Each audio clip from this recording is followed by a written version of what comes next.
Welcome to Dig It. I'm Peter Brown, and hosting the show with me today is Chris Day. Hi Chris. Hi Peter.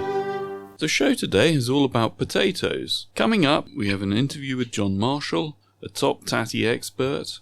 So Chris, about the potato, the humble little tuber. Where's it come from? Yeah, we do have to go quite back in time, Peter, about 1,800 years to be precise. Wow. Yeah, and it's the potato is actually native of Peru, and it's largely and has been largely cultivated in South America. Okay. Originally by the Incas, and obviously grown there and grown in masses. Something like 4,000 varieties were grown at that time, and obviously many of those are probably the ancestry to the ones we grow in our gardens today. And it's interesting, a lot of them weren't your natural sort of creamy skinned potato. A lot of them had particular colours. Really? So the normal red potatoes and white potatoes, they're only part of the crop. What other colours do you get? Yeah, we get purple, you get the reds and obviously the oranges and everything in between. And some of them are sort of stripes as well. So you do get a whole gamut of them. So okay, so that picture that I saw was a potato cut in half with loads of red, almost like red veins inside it. They are genuine. That wasn't just a bit of photo crop. No, I think the variability, and because it's a native of that part of the world, that's why you get such obviously interesting manipulations. And you think about the big popular blue potato, which is on the show benches. I know a lot of our regular customers are always asking for that particular variety, so they are sought after in the whole scheme of things. Excellent. So the potato first came into Ireland, didn't it, from memory? That's right, yeah. The date, which you often see quoted, is 1598. And who brought them in? Yeah, well, famously, Sir Walter Raleigh.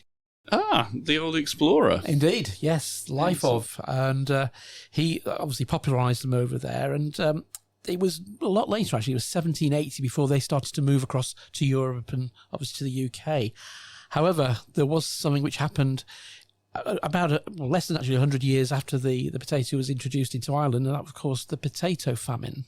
Okay, and that's where, unfortunately, loads of people starved, didn't they? And there was a lack of food available. And what caused that lack of potato crop? Yeah, so they were obviously, it was the chief commercial varieties of importance in the commerce of Ireland. It was obviously a major crop for the monetary side of the country, and during the years of 1846 to 1849, yes, the crop was hit by a disease.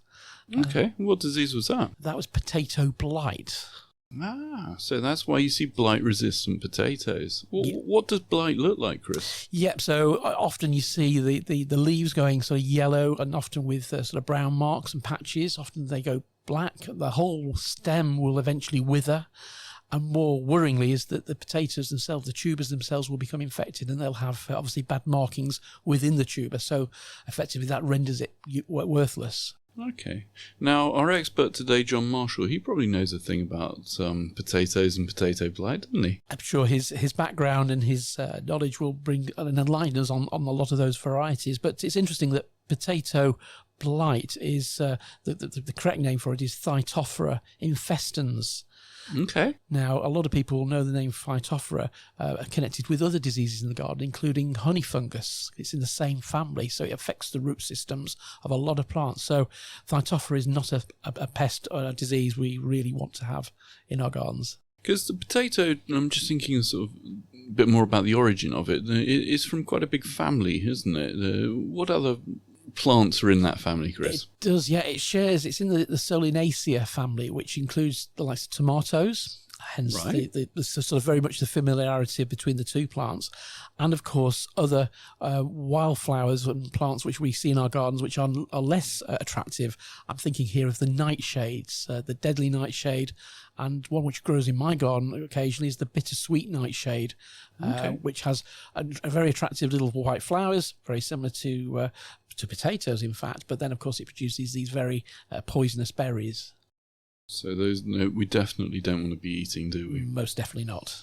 Okay. So the smokers amongst you might also know that the potato is part of the same family as the Nicotiana, isn't it? That's right, yeah. So I think it's the Tobacco sylvestris, isn't it? Is the Nicotiana sylvestris family. So, yeah, and a lot of those, obviously, we grow the ornamental tobacco plants in our garden. In fact, it's a very popular bedding plant. As an ornamental plant, it's good. And in fact, one of the varieties, I think it's sylvestris, Nicotiana, wonderfully fragrant in the evening. It's a night scented tobacco plant. So such a wide and diverse, family brings us, potentially fruits and vegetables and scent and flowers as well.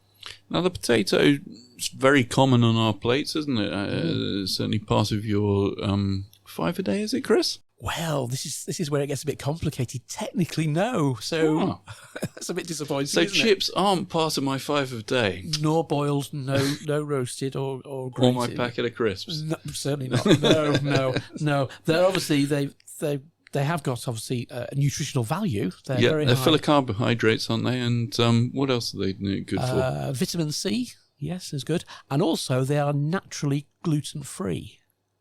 Which is useful for obviously people who have got particular dietary requirements. So definitely, they've got vitamin C in it. Do you think that might be why they came back with Sir Walter Raleigh on his little world tour? I think so, and that's why. Yeah, I think on ships at that time potatoes were a staple diet of the crew, weren't they? To obviously help them. So yeah, because they last a long time, don't they? And they're like you say, full of vitamin C. They're full of carbohydrates, so they're probably quite a good energy source for the sailors. Indeed, high value. As well as that, they obviously have got. Looking through the list of ingredients of a potato, yes, you've got they have a calorific obviously value. They have got a small amount of fat in them. And they do obviously contain those proteins and fibres, which obviously are part of our diet. So they are essential, if not one of our 5 a day. So as we're learning, potatoes are very popular. They've been with us a long while and they've got a huge nutritional benefit. Let's learn a little bit more about them. We're delighted today to be joined by John Marshal, Scotland's top potato expert and well-known speaker. How do we find you today, John? Well, good weather. Frustrated I'm inside, but I'm glad to be speaking to you. The daylight's getting longer, and the garden's just crying out for action. But ready to go. Great stuff. Oh, that's nice to hear, especially up your part of the world. You're based in Fife, is that correct? Fife, yes. I moved here in 1973 with the first job with potatoes. I moved from the family farm. Right. In a wonderful finding place called Auchtermuchty. Excellent. So you're very close to the sea potato industry in that part of the world. So perhaps reading through your notes, John, can you sort of take us back to how or what actually influenced you on your journey? Yeah, it's quite a difficult start, but anyhow, 14th of February 1950, I was born, and I can't remember my first potato experience, but my father, he was passionate potato man. Mm-hmm. And I just discovered a letter the other day, and he built a greenhouse laboratory to grow not tomatoes, but tobacco plants. Really? To test the health of the potato crop. By squeezing the juice from the potato leaves onto the tobacco plants, if you couldn't see the virus, if it was low level, it would show up after a few weeks on the tobacco plant. And this is where we came into the scene, my sister and I, probably aged 4 and 6. And we were the labour force. We had to pot up these tobacco plants. We hadn't a clue what we were doing, and squeeze the juice onto the leaves. And this occupied us. It was very hot, but this is how it all kicked off. And of course, on the farm, we were surrounded by the usual potato planting, potato picking as part of a hand squad. And I think that was how it all began. That sounds quite technical for such a youngster, I'm going to say. But is that how today, obviously, the process of checking for virus on potatoes happens, or has it moved on with the times? It's certainly moved on. The government are still checking. My father had, by chance, met a senior advisor, scientist with the government back in 1950, and he outlined the government's plan. because virus was to be tackled. And it has just evolved and emerged from this tobacco testing. One time it was rabbit serum. Now there's something called an ELISA test. Mm-hmm. But it's a long process. And the potatoes start from a healthy store, tested, that's kept with the government, the Scottish government, and they multiply it up, and it goes through a series of specialist growers. We start with micropulpication, and after 6 or 7 years, there's commercial stock coming out, which are available for the commercial grower who's growing for the supermarket, or for the friars, or for the crisp makers. And of course, not forgetting the very important people, gardeners. Of course, yes. We mustn't forget good old gardeners and garden centres. And it's interesting, I was just having a walk around our potato stock at the garden centre here, and it's all looking very depleted. So we've got obviously a lot of new gardeners on board from last year's lockdown, all having a go at potatoes. I suppose they're just such a good, reliable crop to set your sights on and have good success with. Absolutely. Yeah. John, can you take us back to your student years? Because obviously you did move on there, and it would be quite interesting for our audience just to get an idea of the educational side of your journey, which sounds really, really good. Yeah, I'd made no conscious decision to get involved in farming. In fact, I was striving against it. At school, I flourished at biology and botany.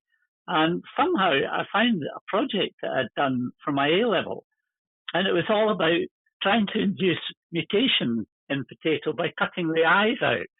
And I think this was my father's encouragement, but I stumbled across another article by a Russian scientist, and way back in the 1930s, they'd been doing that. I was unsuccessful, but I got a grade A. Wow. And that got me to university, Edinburgh University. And I was just bowled over with student life. I was going to do a BSc in general agriculture. And it was just the joy of living in the city, meeting such a diverse lot of people. Mm-hmm. Studies weren't high on the agenda, but I do recall anything that was associated with potatoes, I would get high marks without even trying. So it was brilliant. That's really good. And I see that during your time at Edinburgh, you did a little bit of summer work, working as a government seed potato inspector. Yes. So tell us a little bit more about that, please. That'd be great. I think this was the real hook. Again, my father was very encouraging. He was not very well at this point. In fact, he was seriously ill. And he encouraged me. He said, I'd been... I'll explain this, on the farm, we were termed as rogers. Mm-hmm. And roguing was a process where you walked through the seed crops, and if you saw a different variety, you would pull it out. If you saw a diseased plant, you would pull it out and put it in a sack. But this was quite hard work, and the inspector's life was much easier. Okay. So the government has, and it still has today, plots of potatoes, all the different varieties. And I spent a fortnight in a course with lots of other people, different students, not agricultural students, there were lawyers, medics, and we were all trying to identify, just like people's faces, the names of these potato varieties.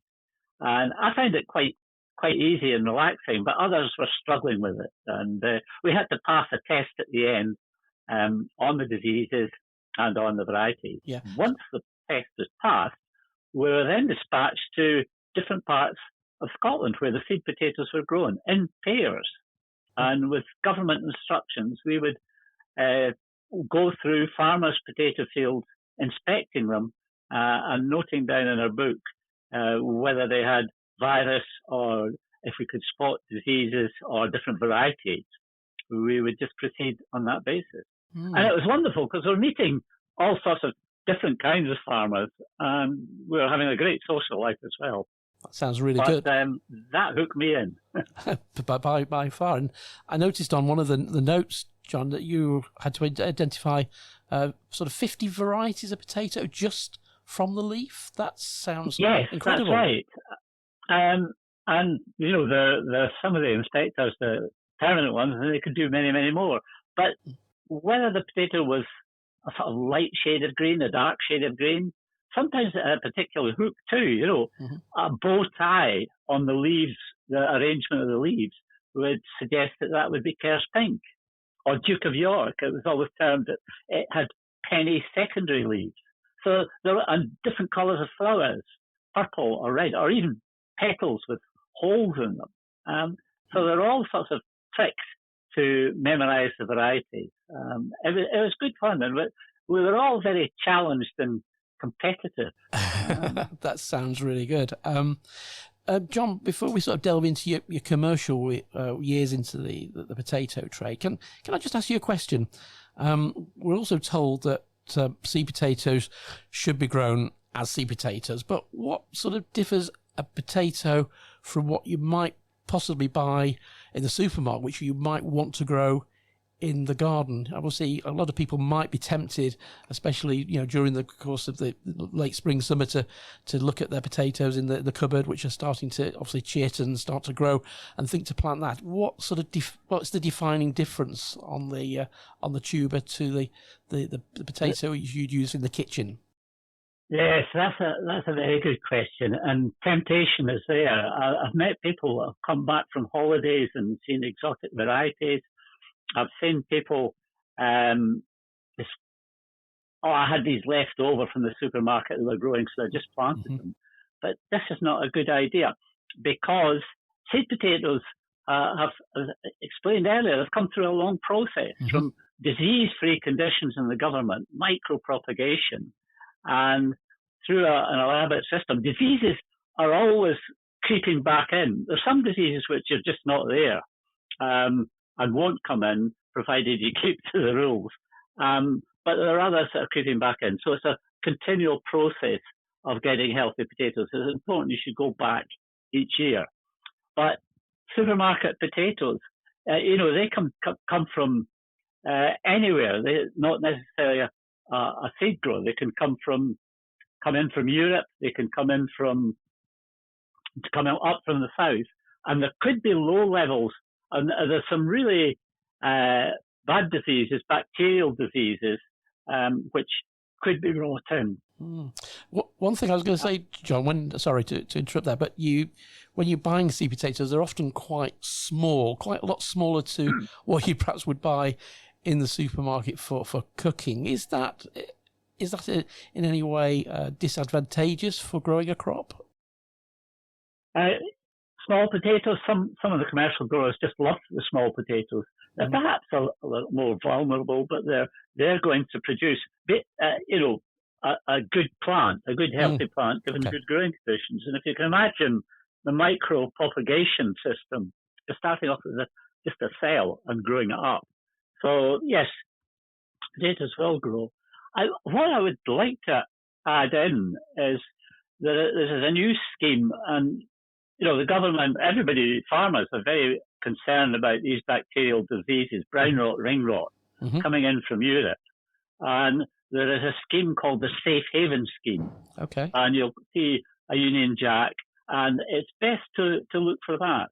And seed potatoes are all quite clearly labelled with the grower's number and the Safe Haven stamp. And yes, they could be traced back. If you have a problem, you can trace them back, but hopefully you won't. That's a really good tip, John. Certainly. In going back to your commercial experience, the Potato Marketing Board. Now, we found you by the Potato Marketing Board a few weeks ago, because I was obviously trying to get hold of a really good guest on the subject of potato growing, and they were wonderfully helpful. But you've had obviously work with them over the years. Could you tell us a little bit about the jobs you've done with them? Yes, that was the first job, and again, I wanted to be a permanent potato inspector, but the Potato Marketing Board was set up. It was called the Ministry of Food in World War II. And government was very concerned that there should be enough potatoes grown for the whole country without prices going sky high and without the farmer going bankrupt. So they had a system of quotas in the Potato Marketing Board. And bearing in mind at this time they weren't specialist growers. There were 80,000 growers up and down the country. Huge number. Today there's only 2,000. Wow. But they needed to be managed through the quota system, and governments would set target acreages. So our job was to ensure that the farmer was keeping to his quota. So we were measuring with wheels and chains. We then would estimate what the yields were like. This was a great job. It involved us going out to farms in all weather, so it's best in sunshine, but digging up across the field and taking samples and riddling to see what the yield would be. Now, the bizarre thing was, in today's world, if there were too many potatoes, if we predicted by our digging there was going to be too many, the government had a guaranteed price, and it would, to prevent the potatoes price from going too low, we would enter the market and buy these potatoes from the farmer, the excess. Okay. Because one thing with a fresh crop, you couldn't store it then from one year to the next. There were no fries or very little, and no cold storage. So you couldn't store them for long. So the prices, everybody would race to sell theirs first, and the price would go down to zero. Anyhow, the government stabilised that. And these surplus potatoes weren't wasted. We would dye them green, purple, to prevent them being recycled in the shop. The farmer would get a price, and they would be sold to cattle feeders. Okay. And this was our job, to monitor that. It didn't happen every year, but it happened quite frequently. And of course, we chatted to farmers. There was publicity. There was one job at the Royal Highland Show. I had to bake 16,000 potatoes. That was good fun. There's quite a variation. Yeah, I was going to say, moving on from the show there, I mean, your journey has taken you and your potatoes to the RHS show, RHS Chelsea, no less.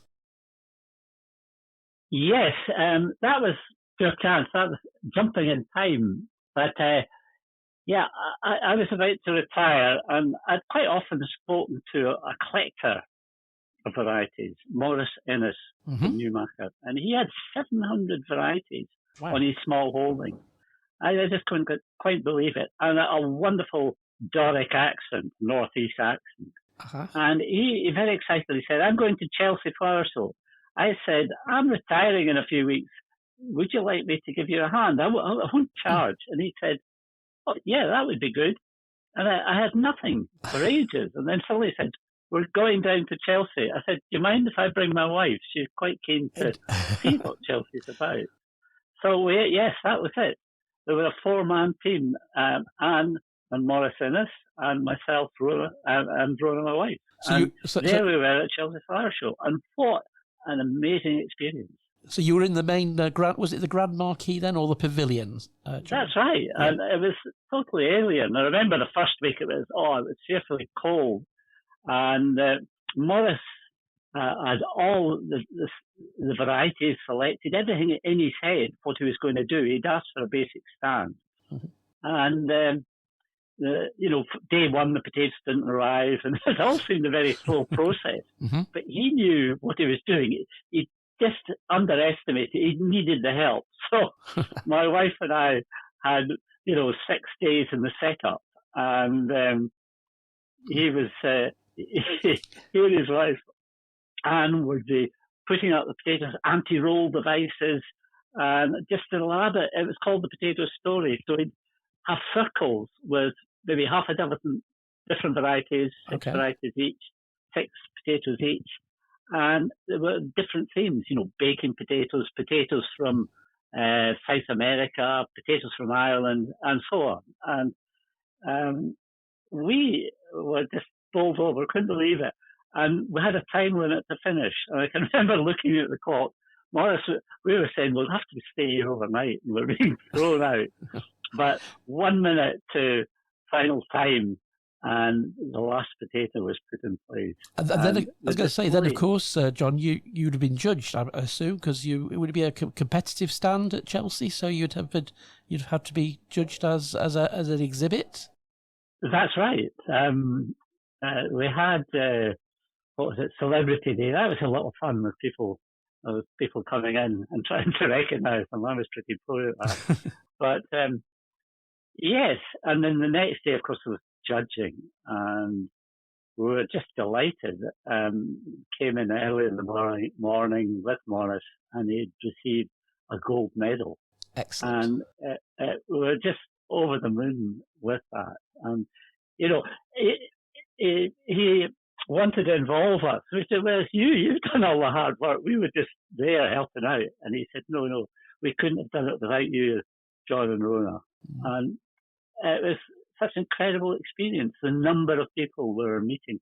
Morris wanted to wear his kilt, and I said, well, I've got mine as well. So, and first day we wore it, and, you know, it was double page spread in the Telegraph, and potatoes hadn't been to Chelsea before, and it really captured the people's imagination, you know, from all over the world. Everybody seemed to have a potato story. It was bustling.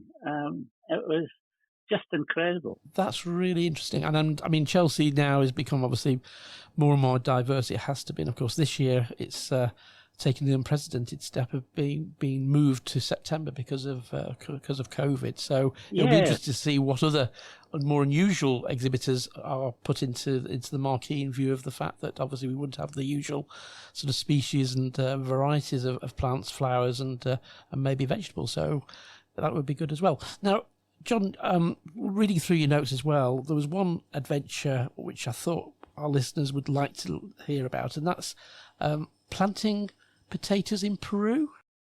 Yes, we went to Peru, and we did a marvellous exploring from Lima down the coast up in the mountains, swimming in Lake Titicaca, seeing the condors, and trekking a 4-day trek into Machu Picchu.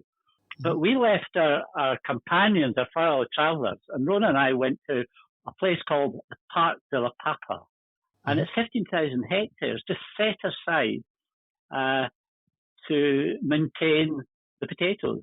The farmers are called the guardians of the potatoes, and we arrived there, and it was a band playing, a conch being blown, flowers being thrown in our hair, and a terrific reception.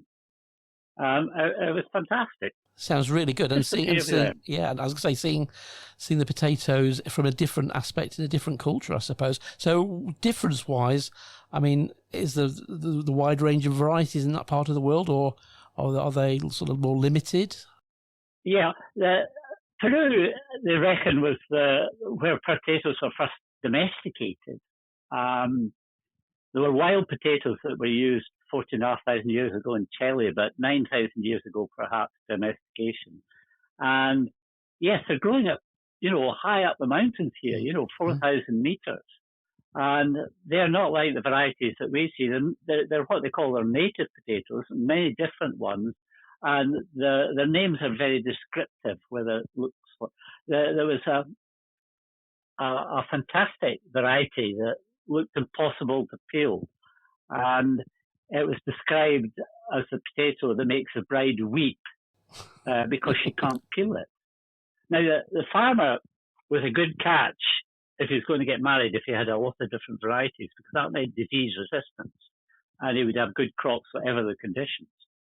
And she would have to peel the potato to pass the test.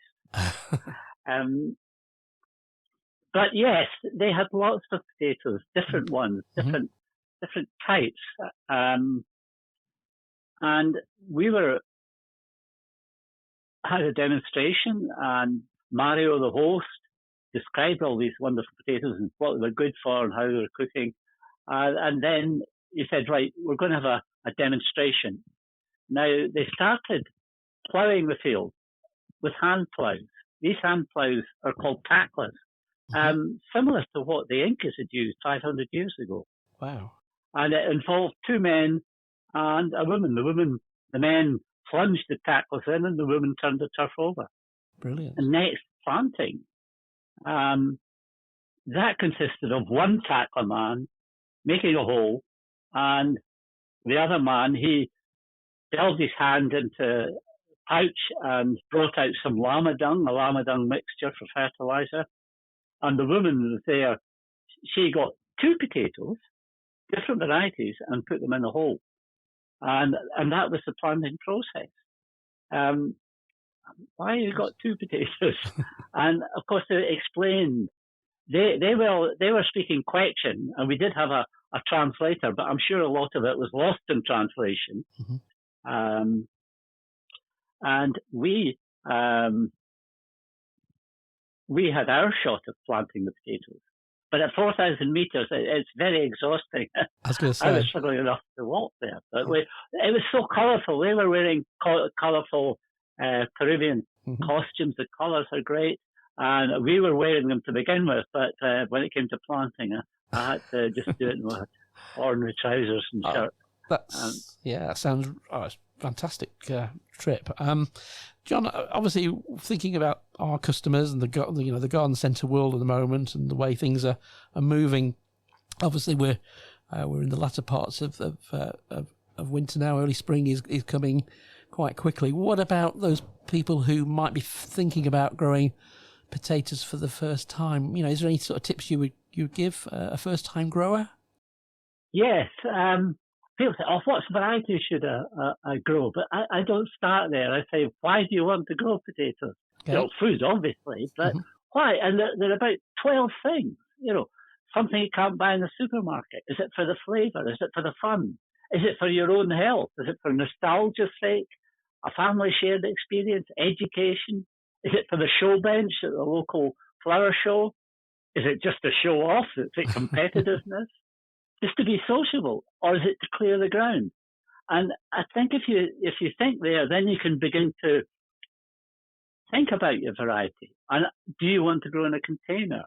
Do you want to use the ground? And if you're going to go in the ground, you must be aware that you need a rotation. And this is essential because there are diseases that come into potatoes that if you don't rotate. So it's good practice, maybe 4-year rotation to minimize the effect of what they call eelworm or nematodes. Mm-hmm.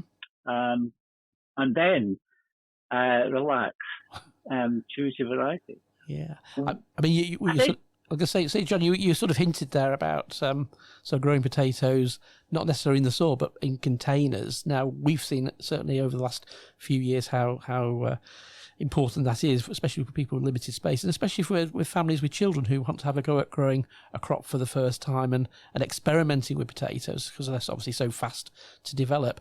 But what's your thoughts on growing potatoes in pots or in these poly bags? Yeah, absolutely. I think it's a good idea, and there are a huge range of containers. One thing you've got to think about is drainage. It's got to have holes in it. Mm-hmm. A black plastic bag. There are specialist ones in garden centres. Or there's big tubs.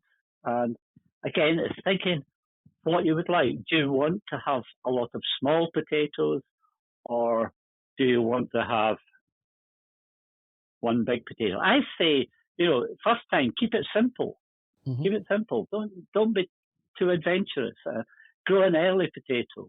Grow, Arran Pilot or Duke of York or Swift or Rocket, something like that, or a salad potato. You know how I think everybody's familiar with Charlotte or Marish Pear, and you can see those in the supermarket. But grown at home, they can be very successful in containers. Getting a good compost. Composts are very variable, and I wouldn't worry too much. Just as long as they've got good drainage, even mixed with a wee bit of soil would help.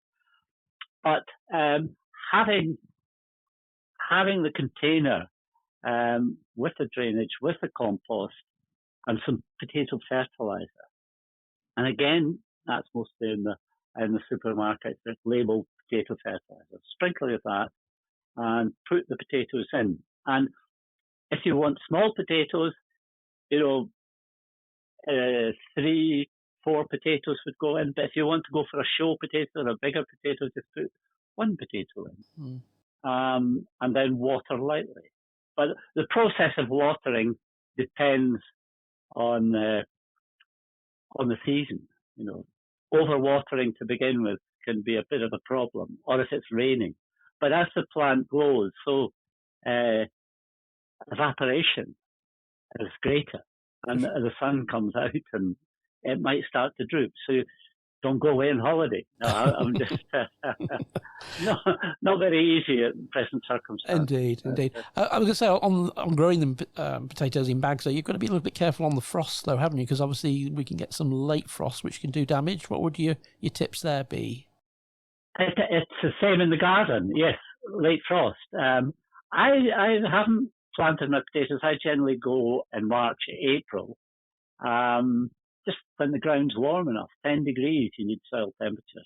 But growing them in a container, you could bring them in and out of the house. Watch the weather forecast.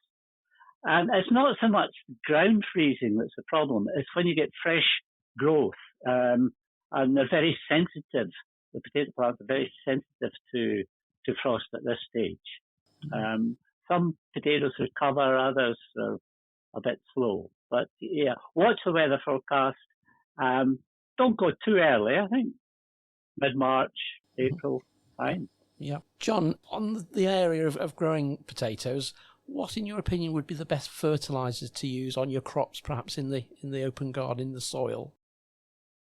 And in the garden centres, you will see something called potato fertiliser. So that's perfect. It's got the right balance. But a farmer would look for something which is high in potash. Now you've got the main ingredients are nitrogen, phosphate, and potassium. And the ratios would be 14, 14, 21. But you think of it, nitrogen helps the top growth. And you don't want too much of that. You need good top growth, but not too much because it brings in the disease. Phosphates, they help the root development, which is essential for potato growing. But again, you don't want too much energy going into the root, whereas potash helps tuber quality. So that's what to look for, high in potash. Which I suppose makes sense because obviously potatoes are in the same family as tomatoes. And of course, tomato growers are often told to use high potash feed. So if you were growing your potatoes in bags, would a tomato feed be okay in that situation? Yeah, I think you've got to go with what you've got in a sense, because quite often people don't want a big box or a bag and they want to share it. I know a number of people that use hen manure, and that's high in nitrogen. Mm-hmm. But if it's easily accessible and it's probably free and low price, it's maybe worth taking the risk. So I think again, experiment. I've just had a whole lot of mushroom compost delivered, and that's got an amazing amount of manure in it, and we'll just see how that works. But yeah, experiment. But if you want it perfect for the shows, watch your NPKs. Yeah, and what about the regularity of applying the feed, John? Is there any tips there? Should you be doing it sort of fortnightly, once a month, when you're planting? No, I always put the fertilizer on to begin with, and quite often, depending on the season, if it's dry, it's not always used. But I scatter it, broadcast it across the plot just before planting. A farmer would be quite precise. He'll have a machine which will layer it just below the tuber. But I wouldn't worry too much about that in the garden. And just do it once. That's perfect. Thank you. And obviously, as the plants are growing and you're watering them and feeding them, they start to put on some obviously decent growth. It's obviously when they come into flower, a lot of people start to scratch their head. Is that a key time for the crop? Is it a point where you've got to really be doing something? I think you've got to look on what you've planted. Earlies, there are three main types of potatoes: earlies, second earlies, and main crop. And earlies will mature, 60 to 100 days, and second earlies just a little bit later. Whereas main crop, you want them to grow right through the season as long as possible, so you're going to get as big a crop as possible. But for earlies, you're going for that new potato flavour. So you just want to plant them. I would say you could risk planting them now in March. Yeah, perfect. And you, the process of growing potatoes obviously does rely on some feed if your soil is fairly poor. But we mentioned earlier about using them to clean your soil. So is that a sort of crossover of thought there, that you're using them to clean the soil, but you might actually have to feed them? I think, these days, people are saying, oh, that's a derelict bit of ground, and you've got all sorts of weeds growing there. The weeds like couch grass with tough roots, get as much of them out as possible. But the idea to clean the ground is a canopy, and it would block out the leaves, the weeds.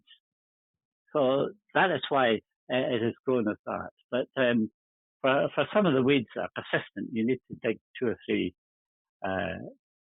years to get rid of them. We've got an experiment going on with a local school at the moment, but there are some tough weeds there. Yeah, and on the problems which you can come across growing potatoes, obviously blight is the major problem. I mean, is there anything gardeners can do to reduce the problem these days? Yeah, I would think there's a lot you can do. There's a lot talked about resistant varieties. I'll perhaps come back to that. Because blight, 1845, 46, we had the Irish potato famine, and it hasn't really been resolved. The farmer will have to spray up to 10 times, but you can't do that in the garden. So what can you do? Right, look at blight-resistant varieties. A slight problem because blight's mutating all the time, and the populations change. There are 2 blight types, if you like. They're nicknamed Blue 13 and Pink 6, but the populations fluctuate, and so the resistance fluctuates. So some seasons, your potatoes, although they're blight resistant, could succumb. Okay. But there's a range of varieties. Sarpos, they're known as. They're Hungarian originally, but these have a very strong blight resistance. They're not going to be like the flavours of the Arran Pilot or the Duke of York. But maybe if you're growing a main crop, maybe that's worth a try. But there's lots of things on the way you can do. I chip my potatoes. Chipping is early sprouting. It's not going to increase the yield, but it's going to give you a 10-day advantage. And hopefully with a good chip, your crop would mature 10 days earlier, which means if blight comes, you've got a 10-day advantage. Okay. Another thing that they used to do was mix varieties. If you had a row of Arran Pilot, a row of Duke of York, it would perhaps confuse the blight. Okay. And I think watching a crop, listening, the blight tends to come when there's a lot of moisture about, and when the temperature is above 10 degrees. But that is and it's blowing in the wind. There's no escape. And if you're watching your crop, and if you begin to see some blight spots on the leaves, you could pick the leaves off and dispose of them safely. And hopefully it would dry out, and that would sort of deaden the blight, deaden the process. Yep. But if it's too much, then you would really have to cut the tops off, because the worst thing that can happen is the more rain, the spores which have destroyed your leaves are rushing down the stems onto the tubers and will destroy the tubers. And of course, once the tubers are destroyed or badly damaged, then you just can't then store those for the winter, I suppose.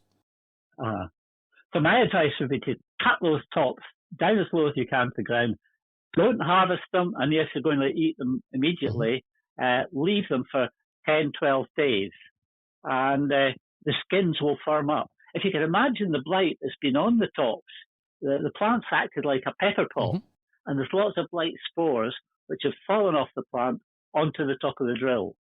And if you harvest your potatoes, which have not got good skin set, those blight spores will just go into the potato and just rot them. So leave them or eat them immediately. That's great. Great. And so that's great advice, John. Thank you for that.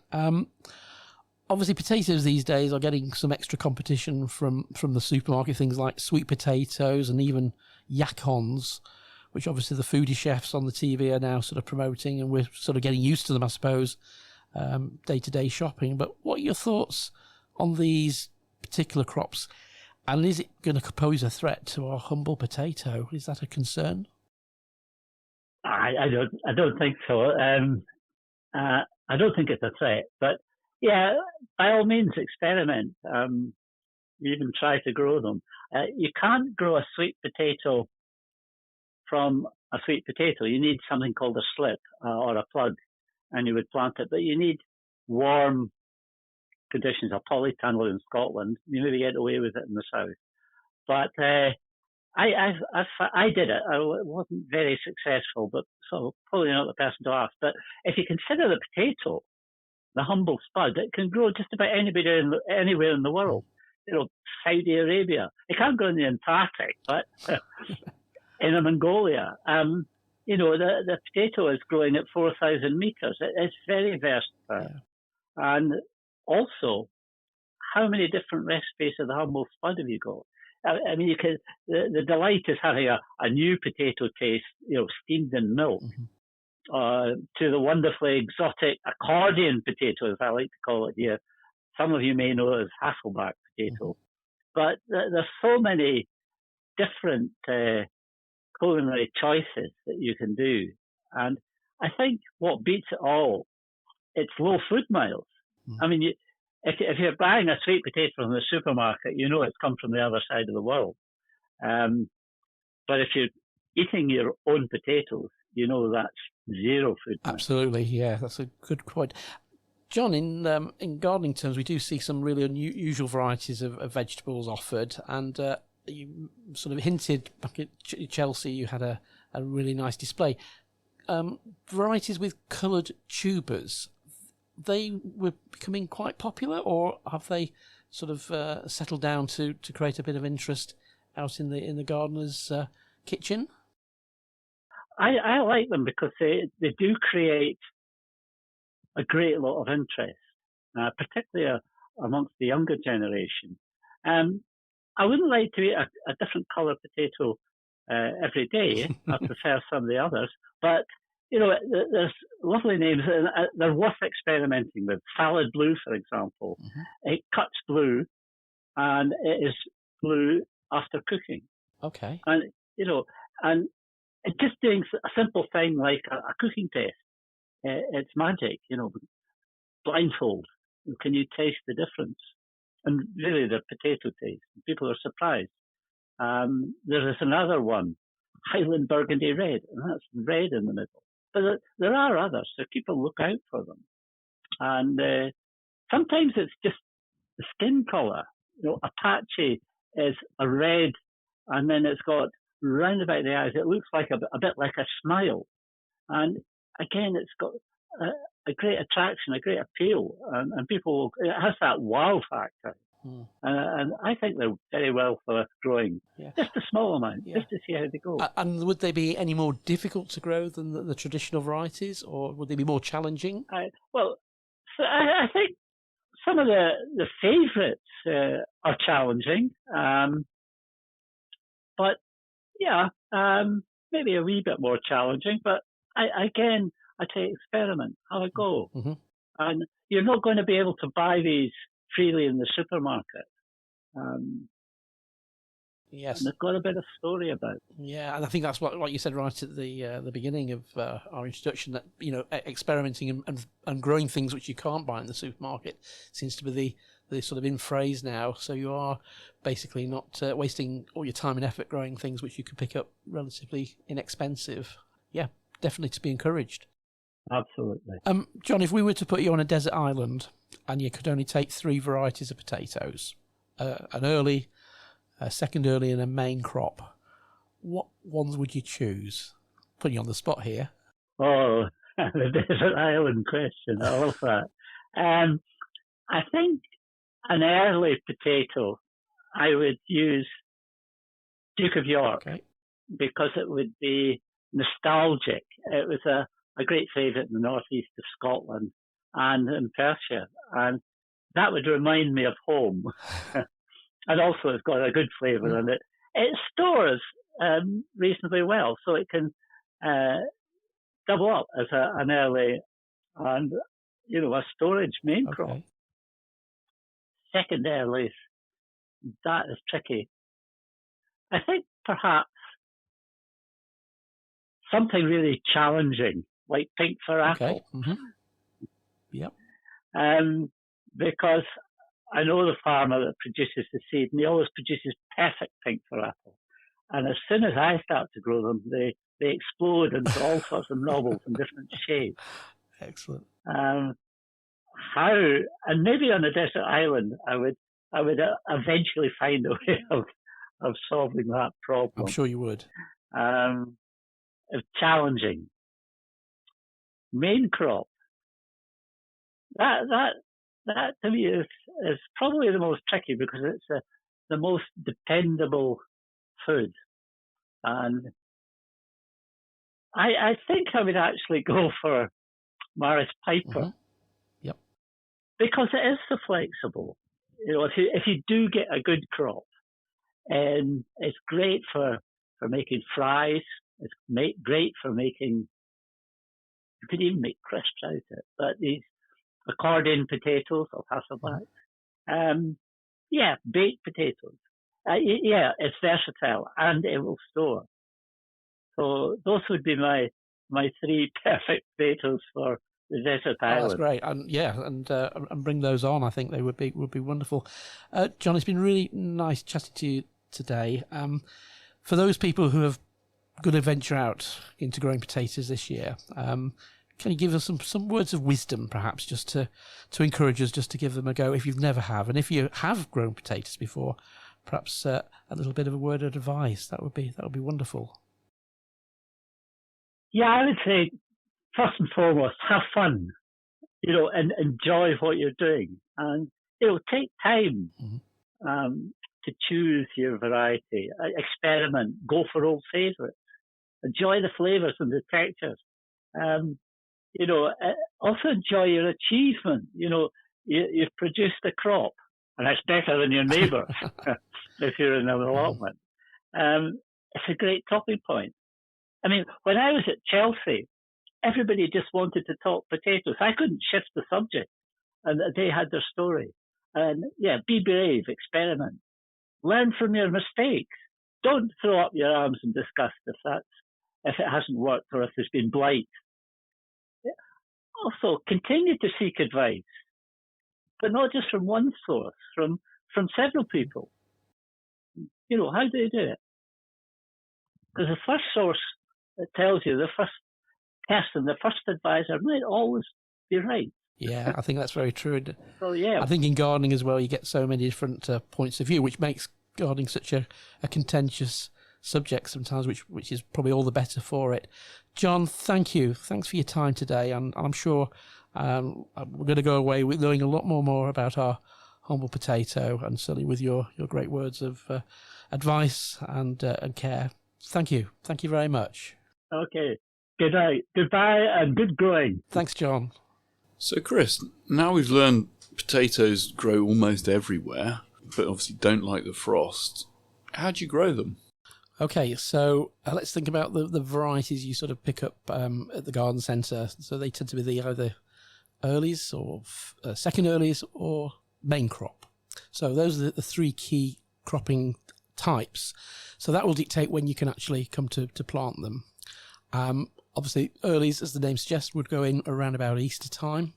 And second earlies probably a couple of weeks after, followed by the main crops. When it comes to starting your potatoes off, normally when you get them home, there is a process which will help the potatoes come into growth. And that process is called chitting. Okay. So chitting basically is to encourage the little eyes on your potato. We're all familiar with those. So I'm just thinking about when I buy the potatoes from the garden centre, You see them with their sort of little sprouts coming out. That's a chit, is it? That's or is it. That's it. an That's exactly what it is. It's the basically the start of the stem. Okay, and if they've already got chits on them, and they're say 3, I mean, sometimes you see them and they're really like quite long and straggly. They look almost like whole root systems. Are you best to leave those, or should you knock those off? Yeah, I mean, what you can do, and you get the pair of secateurs or a nice pair of scissors, you can actually trim them back because it is almost like a stem. So if you cut it back, it'll then re-sprout from the bottom, because what you're trying to do with your tuber is to produce as many good, strong chits to form the root system. Okay, because what I was taught was basically give the thing a haircut and literally pull them all off. But that's not the best way. The best way is actually to cut those long shoots back to something a bit shorter and more manageable. Indeed, yeah, because they could get damaged when they go into the soil, really. And I suspect by the nature, if you trim them all back, that's good. But hopefully you've got them nice and short and stubby if they've been chitted in a nice, cool, light location. So frost-free, a nice cool window, spare bedroom window, or if you've got a shed with a decent window, somewhere where they can start growing. But light is essential because you want those little sprouts to be nice and short and obviously not elongated. Okay. So we're looking for maybe something like you say, it's a windowsill or a frost-free greenhouse or something like that. Perfect. Where lots of light but no frost. Because you see potatoes go out for sale in January, February time, don't they? And it's obviously a bit early. So is the best thing to keep them in the fridge to stop them doing anything before you're ready to chit them, or what's the best way to stop them growing? Yeah, I would certainly, when you get them home, straight away put them into a tray, either egg boxes or a seed tray, and then sort of place them sort of chit end upwards. Right, okay. So they're nicely sort of positioned, and if you can give a little bit of space between them so they're not touching, because sometimes you can get obviously a bit of rot can occur occasionally, but you've got to just make sure there's a bit of air circulation around them. Okay. I would do that straight away. I don't think you want to be putting them in any cold conditions because they've got a lot of growing to do. So, Chris, we've learnt there's three main different types of potatoes: the first earlies, the second earlies, and the main crop. What sort of depth should we be planting our potatoes? Right, Peter. So when it comes to planting depths, anything between sort of 4 to 6 inches below soil level. So once you've prepared your soil, you've dug over your area you intend to plant, then you can start to either create a trench, or you could do individual planting holes, or what they call planting stations, for each potato tuber. Okay, so we don't have to do a total trench and sort of fill it full of organic manure. We can just do individual holes and put some stuff in the bottom. Now, from my history of growing potatoes, I started using chicken manure and just digging a hole, chucking a bit in, and then chucking potato in. And obviously, I've since learnt that you now have to trim the eyes back, or the shoots back a bit, and plant them with the eyes pointing upwards. And what's the best sort of fertilizer that we should be using? Yes, so I mean, certainly putting a bit of compost, or I mean, even well rotted compost from your compost heap, or even the material you might, your lawn trimmings you might use would be okay. So that's going to warm the sort of hole or your trench up a bit as well, isn't it? It's going to do that. It's going to obviously encourage a lot of extra growth, which is particularly good on light sandy soils. So if your soil is on the lighter side, and any organic bulky material you can put around those tubers is going to be a good. Okay, great. And that's going to slow the drainage down a bit as well, presumably? So. It will have that sort of knock-on effect as well, yes. But the trouble is with potatoes, you don't want too much moisture holding around the tube, because, of course, that can attract dreaded slugs as well. So it's getting that balance, I suppose. So it's a well-drained soil with lots of nutrients. Yes. That's what we're looking for. A great contradiction in horticulture, that, isn't it? Good stuff, yeah. Now, the other thing I learnt... when I first grew my potatoes, I didn't bother with making these lovely little sort of castles on top of them. I've since learned that that's called earthing up, and there's a very good reason for that now, isn't there, Chris? Can you talk us through why you earth your potatoes up? Yeah, I mean, chiefly or primarily, it's all about protecting those young shoots as they emerge from the soil. Because if you're spacing them anything between, 30 centimetres maybe for your earlies and maybe 60 centimetres for your main crop, you've got spaces between the potatoes as they develop. But of course, you've got, at that time of the year when their plants are emerging, you've got the possibilities of frost. It's very true, and I know certainly some years the tops of the potatoes do get sort of hit by the frost and all die back. Now, what's the best thing to do if you do have that? Do you cut them back? Do you just leave them, or do you bury them? Yeah, I mean, actually, just continue the earthing up process where you're going to be putting some soil around there, so that will help the shoot will then recover. Albeit it will be delayed a little bit, it'll be hit for that little bit of time, but the plant's very responsive and it will send up further shoots from the tuber itself. And then, of course, as you're doing that, you're then producing the framework of soil and structure, which are obviously going to help to produce your tubers long term. Yeah, because that's something I'd never realised until I had this discussion, that I'd always thought potatoes sort of grow off the roots of the potato and go downwards, but I've since learnt no, they're coming off the stems, and so they shoot. The eyes obviously turn into the shoots that then grow the leaves and have the flowers on top eventually, and that's where your potatoes. The potatoes come out of the stems. And now, can I ask a silly question here, Chris? Go on then. Where your potatoes come out from on the stem, is that a leaf node that turns into a potato, or is that It's the beginning of a leaf shoot, yes. Okay. Yeah. So the potato itself is acting obviously as a storage organ, but then all it wants to do is to produce new shoots. So those new shoots effectively become your stems, and it's from those stems that your tubers will form. So the more stems you can produce, and sometimes some of the garden centre people will say, you want to reduce the number of chits on your potato. In fact, exhibitors of potatoes might only allow 2 shoots to grow. Yeah, because I've been told 2 or 3. You want 3 sort of eyes to shoot and knock off all the other ones. That's but it. I've obviously learnt now. No, I should be trimming my shoots rather than knocking them off. That's it. So taking them off, and that will obviously encourage those to develop. And then obviously, if you're then earthing up, you're going to do a few things as well as protecting from the frost. You're going to encourage then the plants to produce those tubers on those stems, which are growing on that, as you described, pyramid of compost and soil. Excellent. And I guess if the reason the potato turns green if it gets the sunlight is because it's sort of a leafy part of the plant rather than a rooty part. So ideally it wants to photosynthesize. Yes, and that's also a reflection on the fact that the stem itself, obviously a green haulm, I think potatoes are called haulms, then you get that sort of process of greening, which of course for us gardeners is not good news because of course they are poisonous potentially. Are the leaves poisonous as well? They are, yes. So both the leaves, yeah. We heard recently of one of our colleagues' dogs going out and munching on the potatoes. Oh, and never good. Didn't didn't do them much good. So we shouldn't eat them either. Indeed, no, steer well clear of them, and hence that's why we have to earth up on a regular basis. And certainly when your shoots start to grow above your pyramid of soil, then you every 2 or 3 weeks continue earthing up as the crop develops. Okay.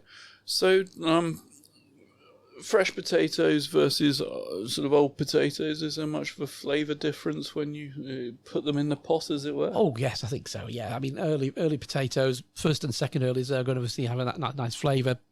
They're going to have a different texture as well to them. And obviously, as many of the varieties you can use and boil as salad varieties too. So, yes, a lot of variability. And of course, the more mature main crop varieties are going to be the ones you're going to tend to store. So that gives you that advantage too. Yeah, because certainly, Chris, the difference in flavours that you can find in potatoes is, I think, amazing. I mean, my favourites are little ratty potatoes that you can grow. I think they're a first early. Yes, yeah, they're the early category, and they are so unusual to look at too. They're odd to look at. They're not the easiest to prepare, shall we say? Because they're so knobbly. They get a good load of mud in between the knobbles, but. They taste nice, and then you've got things like the Desiree, which I think hands down is the nicest roast potato. I'm sure chefs would argue that there's better ones, but personally I like a lovely sort of Desiree. And, Let's give a shout out for Maris Piper as well. I mean, that's the one you tend to see in the supermarkets, especially at this time of year, as it's a good storer, but obviously good for roasting. I don't know how good it is, but certainly good for chipping. So. Okay. Yeah, and then there's the Golden Wonder potato Indeed. as well, isn't it? Now, that was grown for what purpose, Chris? I wonder, yeah. Could it have been for crisps? I think so. Maybe it was Wotsits. Unhealthy snacks are available. Yeah, that's it. Excellent. So is there anything we need to be aware of when growing potatoes, other than obviously the sunshine and keeping the sunshine off the potatoes? Most definitely, yeah. I mean, the storage is factor here. So, you need to making sure that they are regularly earthed up. You need to make sure that you start to think about when your crop's going to be harvested as well. Okay, and when do you harvest potatoes, Chris? Well, this is interesting because some schools of thought say, well, the plant produces flowers. Is the flower a bit of a giveaway to whether the plants are ready? Or is it the fact that the lower foliage on some varieties starts to yellow? So sometimes it can be a combination of both. Okay, so when the sort of flowers have gone, not when they've just broken, but after they've been out for maybe a week or two, and the sort of lower foliage is starting to die back, that's a good time to...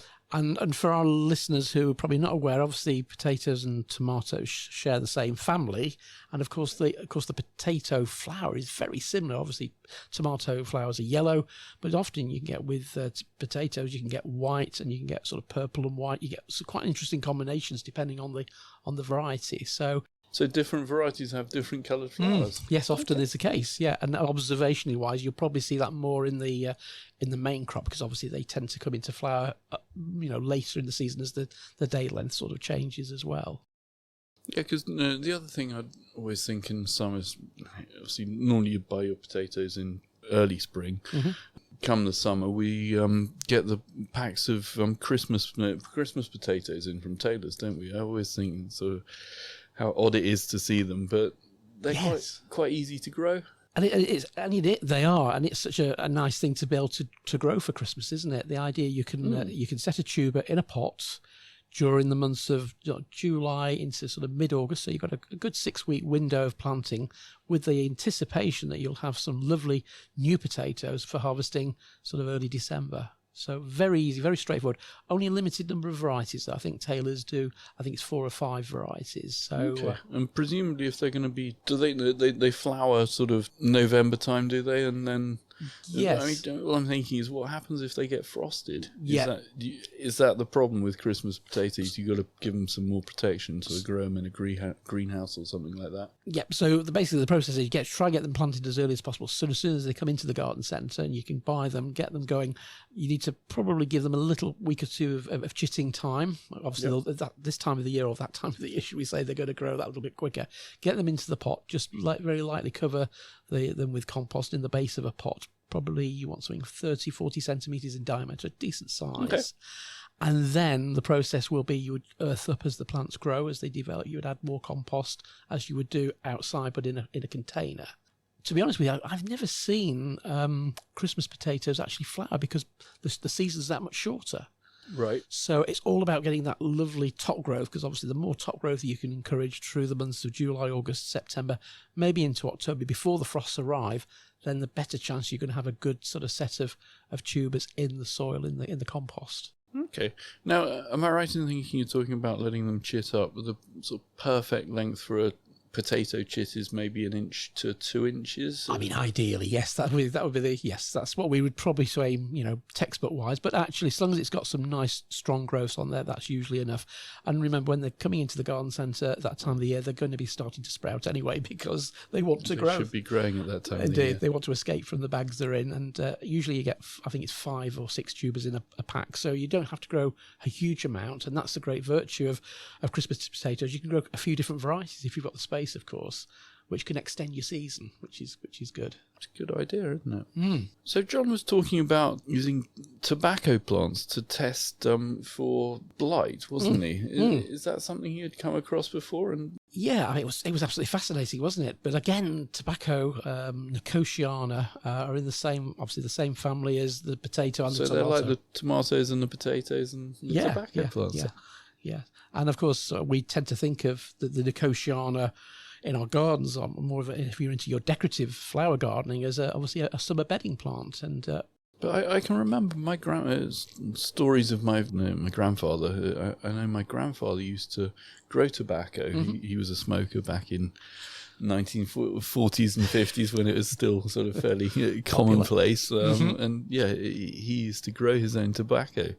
Now, that's not the same as the bedding tobacco, is it? No. If you grow, I think it's Nicotiana sylvestris, they do produce big leaves. I mean, they're big old leaves, but they're quite different.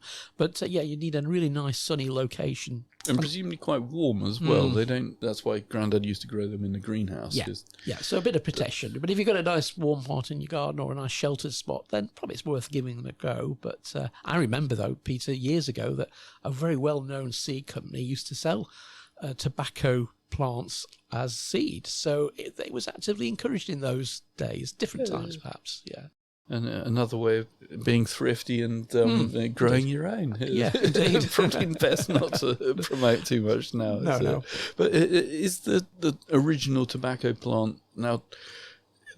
Was the bedding tobaccos grown from that? And because the smell of the flowers is sort of why we grow the bedding tobacco. Indeed, isn't it? yes. Is that the same with the original? I must admit, I've never seen a true tobacco plant in flower, but it's probably obviously very similar. But yes, the hybridizers and the breeders have been working on the flower colours and the fact that the flowers often are sort of downward facing, but it's when we come into the evening they really take over, and their scent and perfume really does fill your garden with wonderful fragrance. So well worth growing. Because it's a nice sort of sweet fragrance from memory. It is, yeah. One of those ones that you go out on a Yeah. nice sunny evening and yeah, and I think anecdotally they can attract things like some of the moths as well. They've got that type of fragrance which is really good for if you want to encourage moths to watch in the garden with a bit of nature studying in July and August. Probably those are good plants to have around too. That's a good tip. I like that. So I've certainly learnt a fair bit about potatoes, Chris, and it was really good having John on the show. He's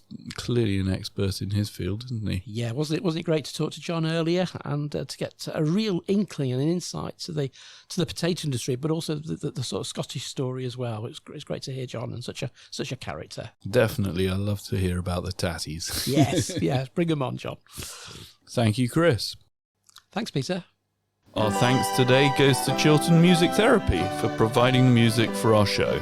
At Chiltern Music Therapy, we want everyone to know the difference that music can make in their lives. From parents and their premature babies in hospital to grandparents with dementia. We provide music therapy and community music services to people of all ages and needs across England. We work both digitally and in person in people's homes, care homes, schools, hospitals and hospices. Find out more at chilternmusictherapy.co.uk.